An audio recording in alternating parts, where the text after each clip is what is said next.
Hey guys, welcome back to this channel. In this video, I'll be showing you guys how you can change the color of items on Bloxburg's build mode.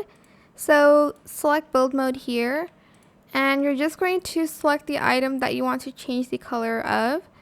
For instance, these post-it notes, you can, select this color palette, select the post-it notes and select the color of post-it notes that you want. And just press the check mark button once you have selected the correct color. I'm just going to press the X because I don't want to change it. But that is it. You can change a lot of the colors of items, so just play around with it. You can even change the color of leaves here, which I did. So yeah, that is it. I hope it was helpful for you guys. Don't forget to like, comment, share. Also subscribe to this channel if you haven't done that already.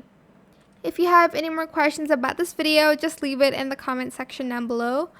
I will try my best to answer them all for you guys. And if you found this video helpful, please click the thanks button as well.